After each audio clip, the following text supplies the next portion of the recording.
तो आज जो कहानी मैं सुनाने जा रही हूँ वो असल में एक चेतावनी है।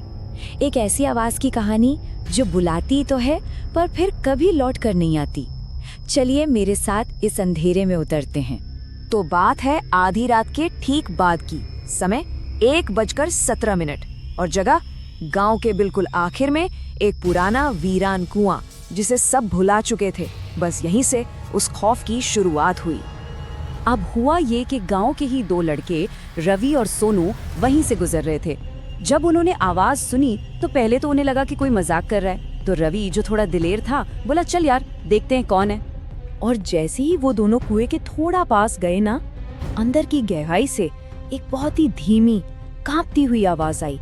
ऐसा लगा जैसे कोई मदद मांग रहा हो, या फिर शायद मदद मांगने का नाटक कर रहा था।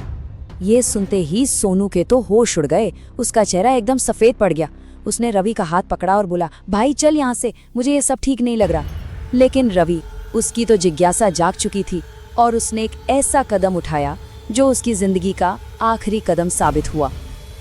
वेलकम टू एक्सोयन स्टूडियो, जहां हर कहानी में छुपा है डर। सोनू के मना करने के बाद भी रवि कुएं के किनारे पर झुका और उसने नीचे झांक लिया। पर असली सवाल तो ये है कि उस गहरे काले अंधेरे में आखिर था कौन जो उसका इंतजार कर रहा था। अंदर कुछ भी नहीं दिख रहा था, बस घना स्याह अंधेरा। लेकिन तब ही रवि की रूह कांप उठी। उसे साफ महसूस हुआ कि उस अंधेरे में से कोई उसे लगातार घूर रहा है। 2 आंखें जो सिर्फ उसी को देख रही थीं। और ठीक उसी पल वो मदद के लिए गिड़गिड़ाती हुई कमजोर आवाज अचानक बदल गई। अब वो एक ठंडी, तेज और हुक्म देने वाली आवाज थी जो सीधे रवि से बात कर रही थी। अब रवि की सारी बहादुरी धरी की धरी रह गई। वो झटके से पीछे हटा और फिर दोनों ने पीछे मुड़कर भी नहीं देखा। बस भागते रहे सीधा अपने अपने घर की तरफ। उन्हें लगा कि वो उस खौफ से बच निकले हैं, कि जो भी था वो उसी कुएं में रह गया। लेकिन वो बहुत बड़ी गलती कर रहे थे, क्योंकि खतरा टला नहीं था, बल्कि अब वो उनके और भी करीब आ चुका था। अगली रात फिर वही आवाज गूंजी, वही ठंडा हुक्म देने वाला अंदाज। पर इस बार वो आवाज कुएं से नहीं आ रही थी, वो आ रही थी रवि के अपने कमरे के अंदर से, ठीक उसके बिस्तर के नीचे से।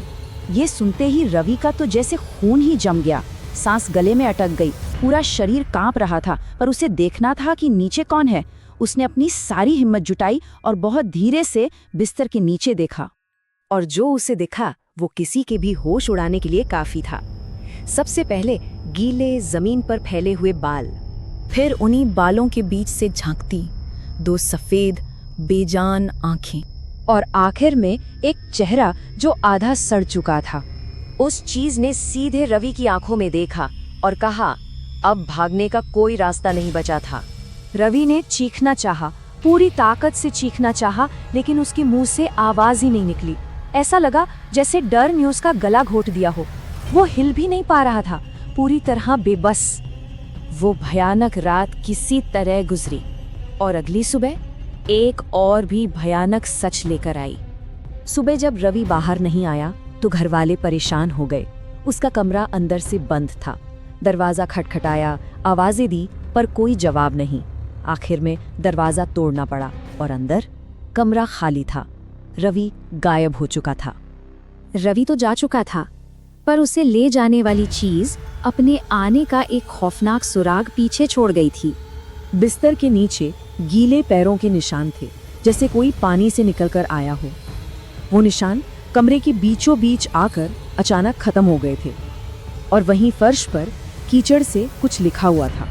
सिर्फ 3 शब्द जो ये बता रहे थे कि रवि कहाँ है और उसकी किस्मत में क्या लिखा था। तो ये कहानी हमें एक बहुत जरूरी सवाल के साथ छोड़ जाती है। एक ऐसा सवाल जिसका जवाब जानना शायद बहुत जरूरी है। बस एक बात हमेशा याद रखनी चाहिए, अगर कभी देर रात किसी अंधेरी सुनसान जगह से कोई आवाज बुलाए तो कभी उस तरफ मत जाना, क्योंकि क्या पता जो बुला रहा है वो इंसान हो ही ना। और ऐसी ही डरावनी कहानियों के लिए ज़ोयन स्टूडियो को सब्सक्राइब जरूर करो।